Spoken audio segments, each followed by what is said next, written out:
Upstairs, I mentioned that all of the airplanes are real. And I said the only things that are not real are things that went up in outer space and did not come back.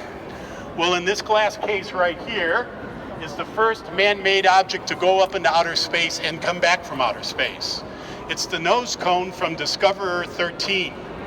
And in 1960, it became the first man-made object to return from space. Notice I say Discoverer 13. 1 through 12 didn't work. But on the 13th try, they got it right.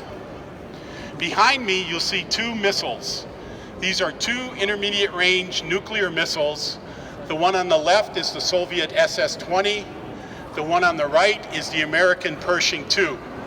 These were stationed in Europe, and they have a very short fly time. From launch to impact is like 5 minutes. So people were getting a little nervous, and both the United States and the Soviet Union said, hey, wait a minute, this is getting crazy. There are too many nuclear weapons in the world, a problem we still have today. So for the first time ever in human history, two countries agreed to eliminate an entire class of nuclear weapons. And so over 2,300 of these missiles were destroyed. And the countries agreed to just get rid of them.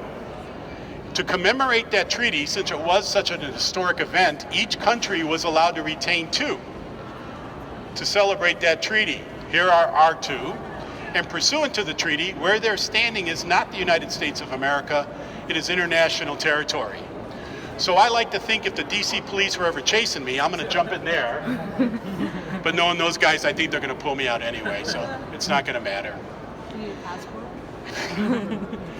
So, unfortunately, last month, the country said, you know, this is not working out for us, and they pulled out of the treaty. So what that means for our display is, I don't know. I still think it's a historic event that we should celebrate and strive to repeat. But now the United States and Russia say, nah, that treaty's not in effect anymore. And both countries have started testing intermediate range nuclear missiles again. So yeah, yay. All right. Over on this wall, we see a very big propeller. That propeller is not from an airplane. It's from what used to be the world's largest wind tunnel at the Langley Test Facility in Virginia, NASA's Langley Test Facility. And at one time, it was the largest wind tunnel in the world. It was so big, they would test full-size aircraft inside that wind tunnel, not just models. They would test full-size aircraft. As we work down this glass case below it, on the right, you'll see what looks like a stack of cans. That is Robert Goddard's second liquid-fueled rocket. Robert Goddard was a professor at Clark University in Massachusetts. And at the time, rockets were powered by gunpowder, much like we use for fireworks today. Robert Goddard realized to have speeds fast enough to leave Earth, gunpowder wasn't going to do it, so he came up with the idea of liquid-fueled rockets. So this is a picture of Robert Goddard in 1926 with the very first liquid-fueled rocket that he launched from his aunt's apple orchard outside of Worcester. And what we have here is Robert Goddard's second liquid-fueled rocket. We believe it contains parts of the first because he was a university professor. He didn't have a lot of money. Well, in 1926, the New York Times came out with an editorial basically saying that Robert Goddard was an idiot, that rockets would not work because in space there's nothing for a rocket to push against, therefore a rocket wouldn't work. You'll be happy to know that the New York Times printed a retraction. On July 21st, 1969, after the moon landing, the New York Times said, we apologize, Professor Goddard was right, rockets will work in space. So that was a nice part of the story.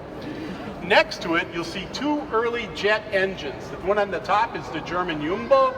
The one below it is the British Widow.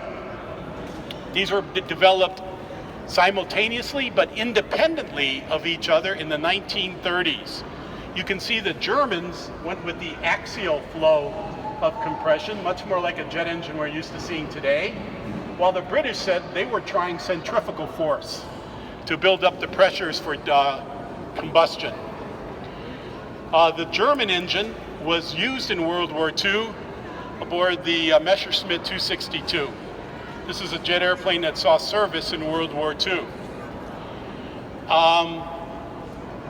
The British version, in the 30s, things were getting a little stressful in Europe.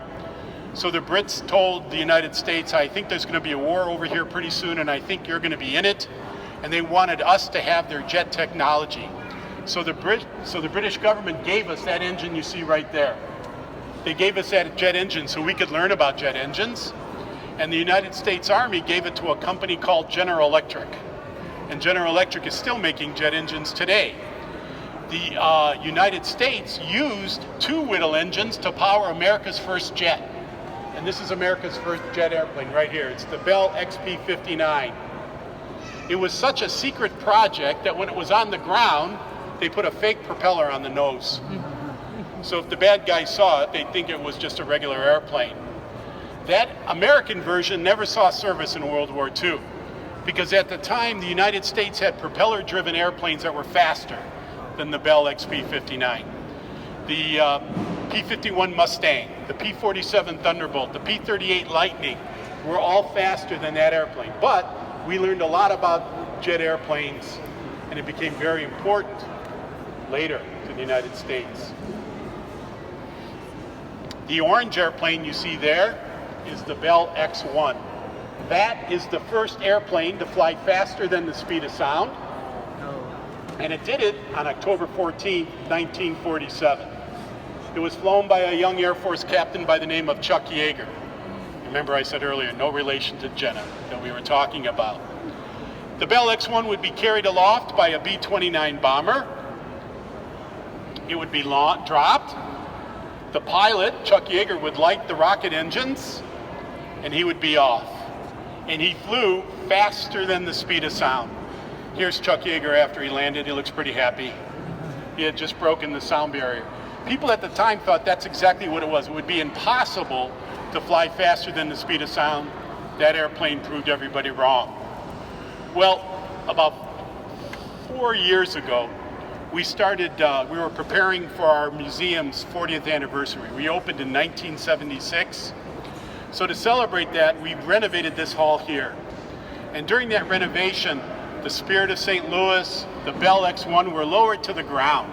It gave our curators and our professional staff an opportunity to clean them up, to make sure that they were aging well. And so it was kind of a unique opportunity with these aircraft on the ground. 92-year-old General Chuck Yeager took that opportunity to come out and visit the Bell X-1 one more time. He climbed into the Bell X-1.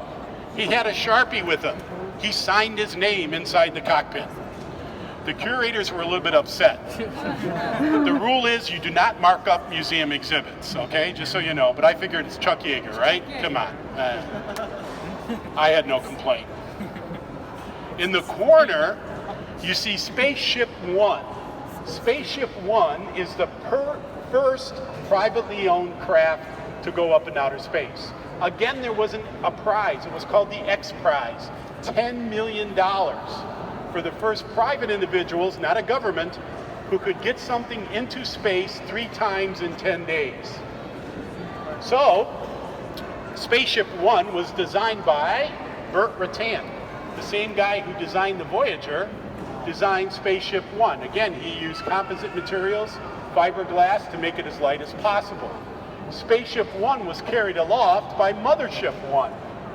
Like the Bell X-1, it would be carried aloft, they would drop it, they'd light the engines, took it up to about 40,000 feet, dropped it, lit the engines, and it would go up into space.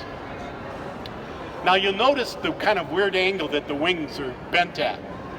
This was Burt Rutan's idea. When we talk about Gemini, when we talk about Mercury, when we talk about Apollo, we'll talk about heat shields at the back of the spacecraft that are needed to absorb the heat of re-entry. On the space shuttle, we had those tiles on the bottom of the space shuttle to absorb the heat. Burt Rutan came up with the idea that if I cock the wings in that angle, the spacecraft will re-enter the Earth's atmosphere at a slow enough speed that the heat will not build up and I won't need the heavy weight of a heat shield or tiles. And it worked. But it only works for what's called a suborbital flight. Spaceship One just went up and came right back down. To go into orbit, the speeds would be fast enough that that system wouldn't work. Right now, later this year, they have built Spaceship Two. And this is designed to be the first commercial craft to carry paying passengers up into outer space on another suborbital flight. So for the low, low price of $250,000, you can buy a ticket to go up in outer space for a 15-minute flight. All right, let's walk over this way.